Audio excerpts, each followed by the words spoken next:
નમસ્કાર દર્શક મિત્રો, આપ જોઈ રહ્યા છો અરવલ્લી ન્યૂઝ. અરવલ્લી આઈસીડીએસ અધિકારી પર ભ્રષ્ટાચાર અને અવગણનાના ગંભીર આક્ષેપો.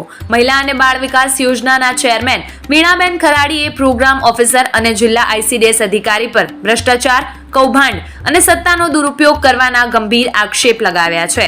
ચેરમેનનો આક્ષેપ છે કે 3 મહિને યોજાતી સામાન્ય સભામાં તેમની અવગણના કરવામાં આવી રહી છે અને તેમની હાજરી કે મંજૂરી વગર નિર્ણયો લેવામાં આવે છે અને આઈસીડીએસ કચેરીમાંથી કોઈ પણ પ્રકારની માહિતી ચેરમેન સુધી પહોંચાડવામાં આવતી નથી અને આપખુદી નિર્ણયો લેતા હોવાની સાથે ભરતી પ્રક્રિયામાં પણ મનમાની ચાલી રહી હોવાનું વીણાબેન ખરાડીનું કહેવું છે.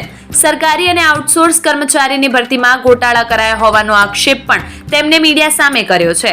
વીણાબેન ખરાડીએ આક્ષેપ કર્યો કે આઈસીડીએસ અધિકારી પોતાની મરજી મુજબ કચેરી ચલાવી રહ્યા છે, જેને લઈને તેમણે ભારે આક્રોશ વ્યક્ત કર્યો. આ મામલે તેમણે ઉચ્ચ અધિકારીઓથી લઈને મંત્રી સુધી રજૂઆત કરી હોવાનો દાવો પણ કર્યો હતો. ત્યારે અરવલ્લીના આઈસીડીએસ વિભાગમાં આક્ષેપો પછી હવે સત્તાવાળાઓ શું પગલાં લેશે તે હવે જોવું રહ્યું. વૈભવ રાઠોડ, અરવલ્લી ન્યૂઝ, મોડાસા.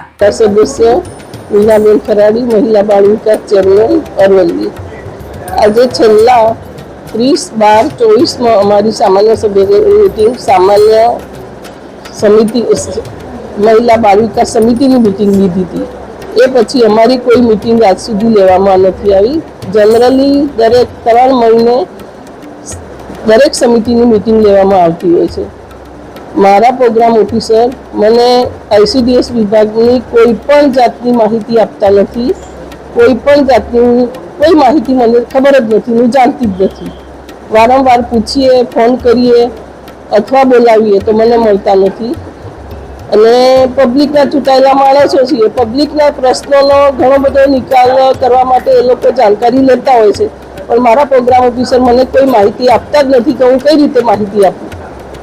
અને મેં વારંવાર નિવેદન કર્યું છે. આગલી સામાન્ય સભામાં બી મેં કીધું હતું કે પ્રોગ્રામ ઓફિસર ભ્રષ્ટાચારી છે. ભ્રષ્ટાચાર એટલો બધો ચાલી રહ્યો છે, એની મેં વારંવાર રજૂઆત કરેલી છે.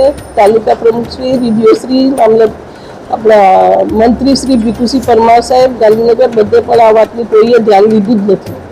અને આ વખતે એને ઠરાવ પાસ કર્યો ભ્રષ્ટાચાર વિશે. એ વખતે બી મિટિંગ પૂરી કરી દેવામાં આવી હતી, મારી વાત ધ્યાને નથી લીધી.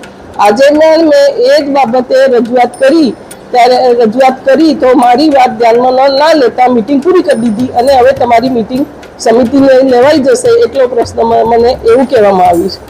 વારંવાર એનો એ જ પ્રશ્ન થતો હોય. સામાન્ય સભામાં બી આ પ્રશ્ન ઉઠાવું તો મારું તો કોઈ સાંભળતું નથી, તો ચેરમેન તરીકે મારો કોઈ મતલબ રહેતો નથી.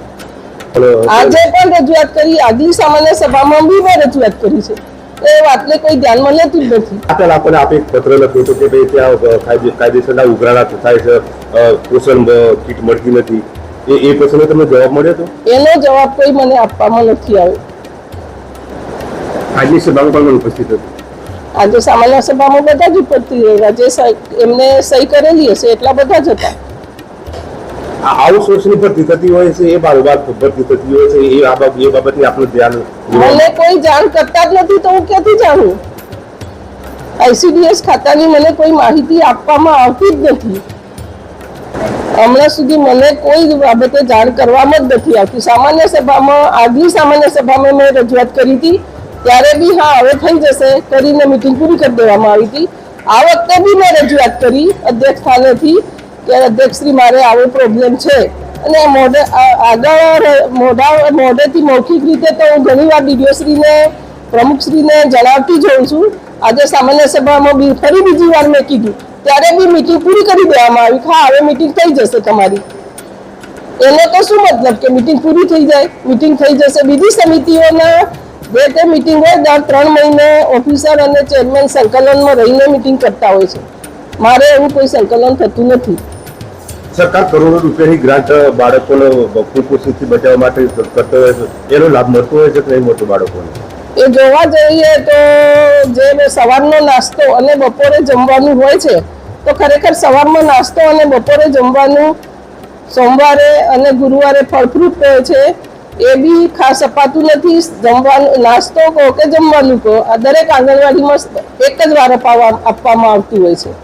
સામાન્ય સભામાં આવું જ થતું હોય તો મારે ચેરમેન તરીકે રહેવાની કોઈ જરૂરિયાત નથી અને ચેરમેન પદેથી રાજીનામું આપું, કાં તો એનો આઈસીડીએસ અધિકારીનો ભ્રષ્ટાચાર અધિકારી તરીકે એનો ઠરાવ કરીને એની બદલી કરો અને એની યોગ્ય તપાસ થવી જ જોઈએ.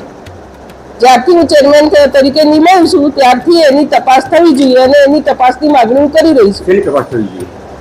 દરેક જે નાસ્તા છે, પછી જે બજેટ આવતું હોય, પછી જે કર્મચારી લેવાતા આઉટસોર્સના છે, એ દરેક બાબતની તપાસ થવી જોઈએ.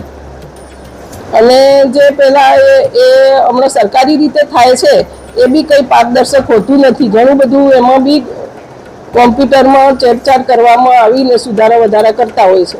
તો જાણતી જ નથી, મને કશું કહેવામાં જ નથી આવ્યું. આવડી મોટી ભરતી તો ના, હું નથી જાણતી એ બાબતે, હું કશું જાણતી જ નથી. તો ચેરમેનનું મારે કેમ મતલબ છે?